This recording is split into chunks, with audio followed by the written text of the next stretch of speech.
Hi guys, it's Josh at the Pickle Jar, and today I want to tell you about a lovely sunny weekend and how I ruined it with DIY. I'll catch you after this. So this weekend I wanted to make myself a paint rack. It's something that I've been wanting to do for a while, especially over the last 5 or 6 months when the amount of paint that I earn has tripled in size. Now, I have looked at other options rather than building one myself. My Citadel stuff, for example, is all currently stored in these nice little MDF trays.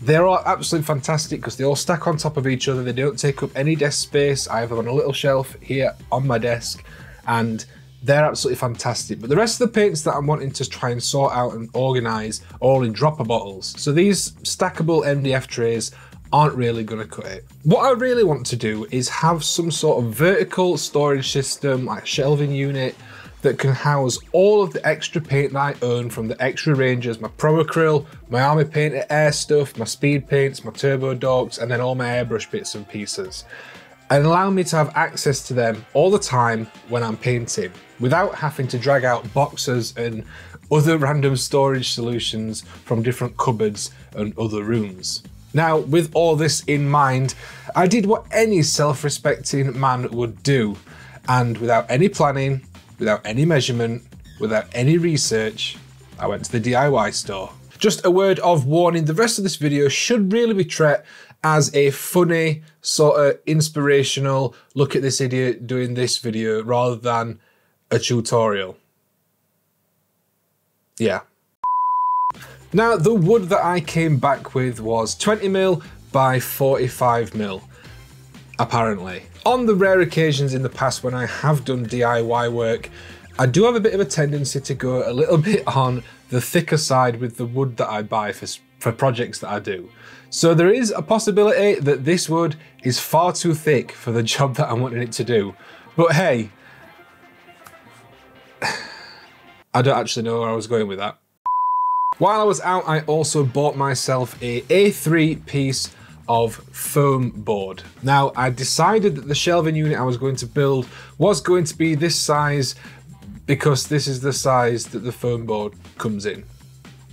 Finally realizing that I should probably do some sort of measuring at some point on this project, I got my tape measure out and I measured up the Pro Acryl bottles, as these were the largest ones in all of the paint ranges that I've got. Measuring in, I worked out that I could probably fit about 18 bottles per shelf, estimating that that would end up working out at about 22 to 23 bottles of the Army Painter stuff, which were thinner. Feeling accomplished now that I'd actually measured something and felt like I was actually doing a DIY project, I quickly marked up the wood, ready to start cutting it, and then couldn't find my saw. I spent literal tens of minutes looking for my saw before giving up and messaging my next door neighbour to see if they had a saw that I could borrow.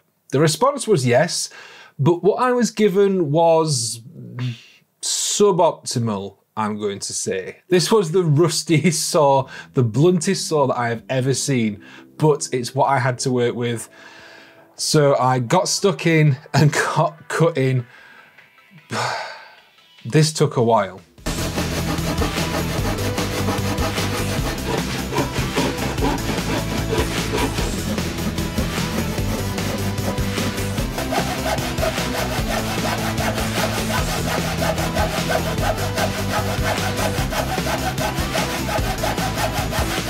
After cutting up all of the framework and a couple of the shelves, I then realised that I'd not actually bought enough wood for the project that I was doing. So I jumped back in my car, and while I was heading to the DIY store again, I thought, why not buy myself a nice new saw rather than using this one?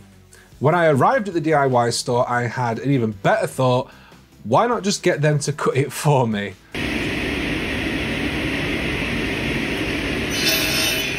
With all my wood, or so I thought, cut up and ready to be screwed together, I was about to start doing this when Wendy, my much more intelligent, better half, came down and pointed out that I didn't have any clamps to hold the wood together whilst I was screwing it, and also that the screws that I'd bought were far too small for the wood that we were using. The screws would barely go through one piece of wood, let alone attach to the second piece on the other side.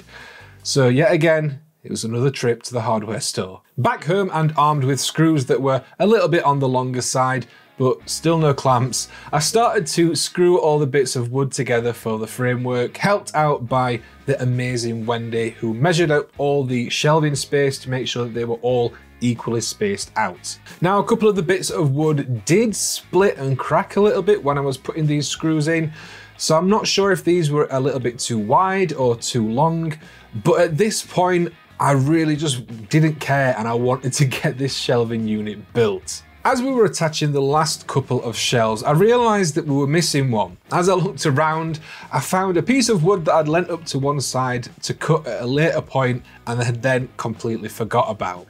So Wendy, being the absolute boss that she is and being determined that she wanted to have a go with the saw, got to work and started sawing this piece of wood, and I helped by holding the wood steady, I guess.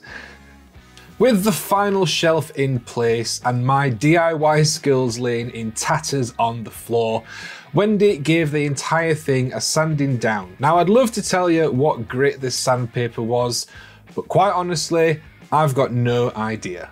The sanding was just to get rid of any stray splinters or stray bits left over from when we were sawing the wood in half with the saw.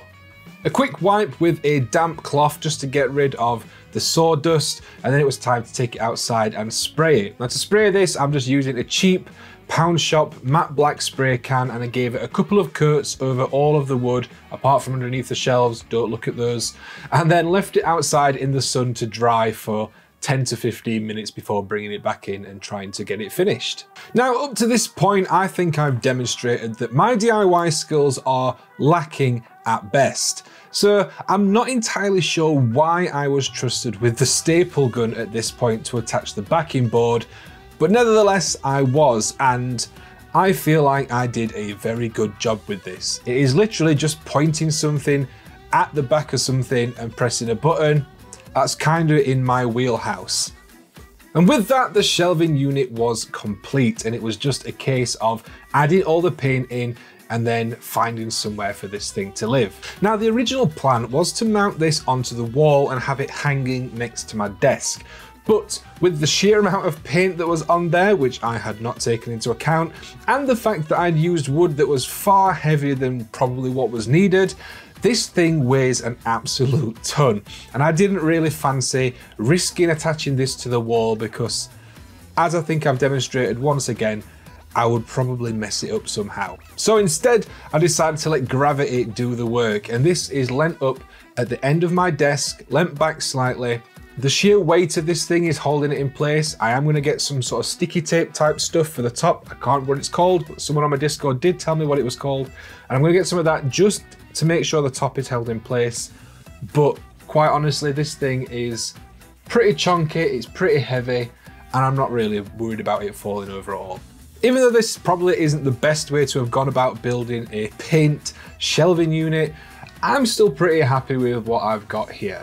I've done it myself with some help from Wendy, and it's doing the job that I wanted it to, and it doesn't look half bad either now that it's all painted up and full of paint. And more importantly, even though I had to go out and buy a few extra bits a few different times, it's still a hell of a lot cheaper than buying a load of MDF paint racks that would take up a lot more space. What do you guys think? How do you store your paint? And if you were going to build something like this, would you have done anything differently or probably better than I did? Let me know in the comments down below. That's going to do it for this one, guys. I hope you've enjoyed the video. If you have, be sure to leave a like and subscribe if you are new. If you want to help support the channel, check out all our different affiliate links down below in the description, or you can check out our channel membership right here on YouTube. I want to say a massive thank you to all our current channel members. You guys rock, so thank you very much for your support. That's going to do it for this one, guys. I'll catch you in the next one, and until then, enjoy your hobby.